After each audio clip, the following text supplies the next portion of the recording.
First question చూడండి, sin θ plus sin square θ equivalent to 1. sin θ plus sin square θ equivalent to 1. Now ఇక్కడ question చూడంగానే నాకు ఏం అర్థమైపోయిందంటే, ఇక్కడ చూడండి సార్, రైట్, ఏం అర్థమైపోయిందంటే నేను క్వశ్చన్ చూడంగానే sin θ మీకు జనరల్గా టెక్స్ట్ బుక్లో చెప్పే పద్ధతి ఏంటంటే method 1, sin θ plus sin square θ is equivalent to 1. sin θ is equivalent to 1 minus sin square θ అంటే sin θ is equivalent to cos square θ అంటే sin square θ is equivalent to cos power 4θ. sin square θ is equivalent to cos power 4θ plus sin square θని right hand side తీసుకొని వస్తే 1 minus sin square θ. 1 minus sin square θ అంటే cos square θ. sin θ equivalent to cos square θ square చేస్తే sin square θ is equivalent to cos power 4θ. నవ్వు ఇది substitute చేసుకుంటే cos power 4θ బదులు sin square చేసుకుంటే ఇది నాకు 6 into sin square θ plus cos square θ, 6 into sin square θ plus cos square θ.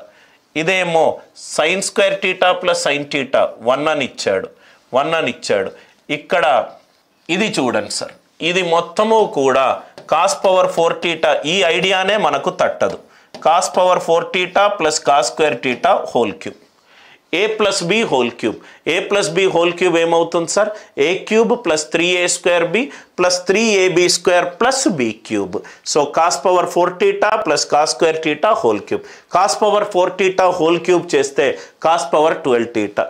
3a square B 3 into cos power 4θ whole square into cos square θ 3 cos power 10θ 3a square B plus B cube.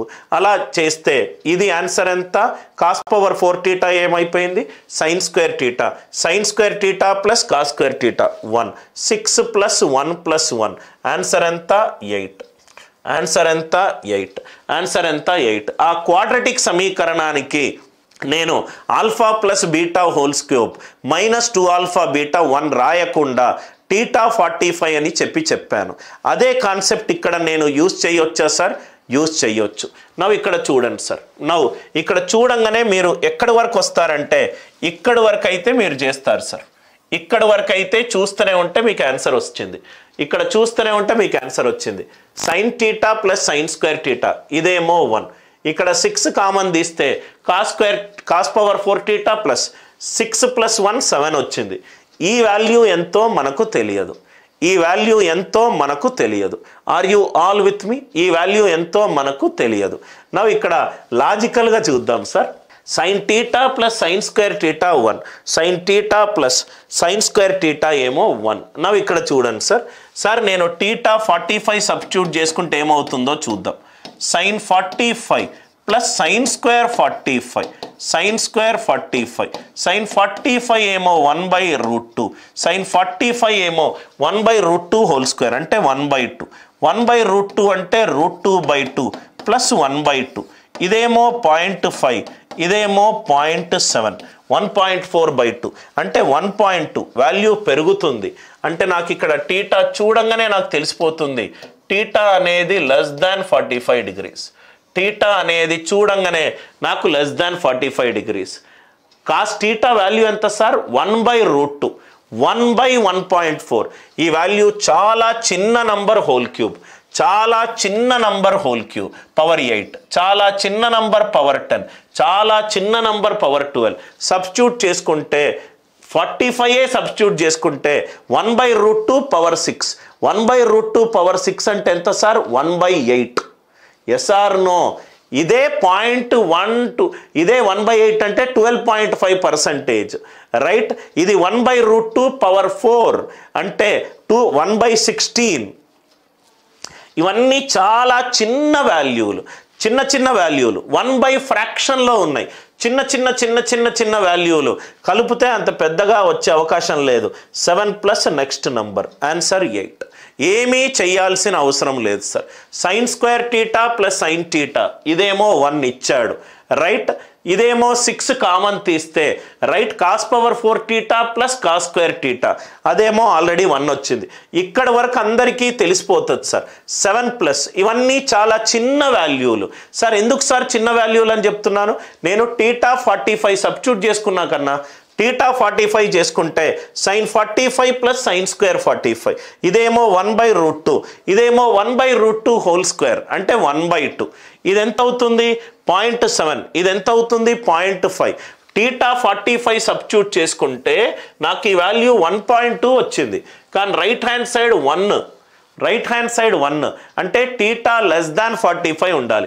Worst case theta 45 చేసుకున్న అన్ని చాలా చిన్న వాల్యూలు ఇక్కడే మనకు 1/√2 power 6 అంటే 1/8 12.5% ఆ point తర్వాత చిన్న వాల్యూలు కలుపుకుంటా నాకు 3 ఎట్లా వస్తుంది సార్? వచ్చే ఛాన్సే లేదు.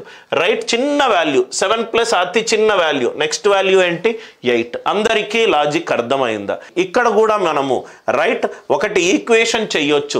ఎక్కడ ట్రిగ్నామెట్రీలో మనకు క్వశ్చన్స్ ఉన్నా సబ్స్టిట్యూషన్ మెథడ్ అనేది నేను మీకు చాలాసార్లు చెప్పాను sir. మ్యాథమెటిక్స్లో right substitution method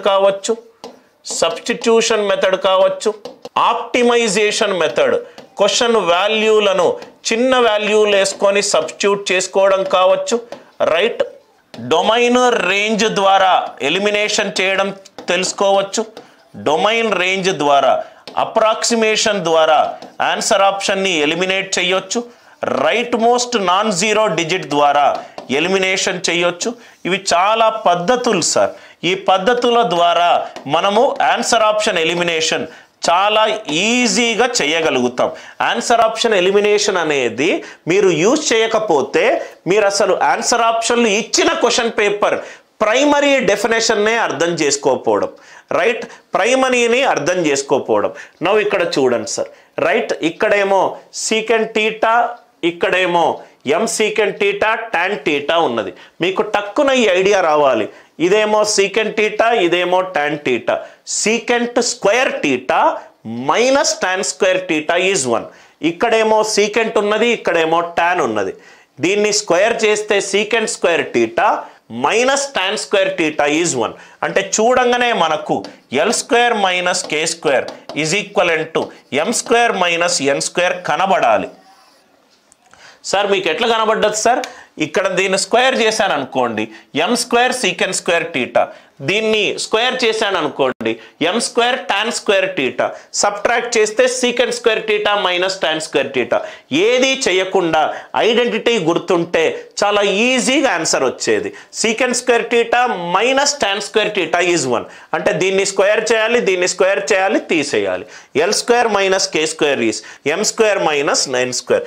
substitution method చేయొచ్చా సార్? అది కూడా సబ్స్టిట్యూట్ చేసుకోండి, చాలా ఈజీగా మీకు ఆన్సర్ వస్తుంది.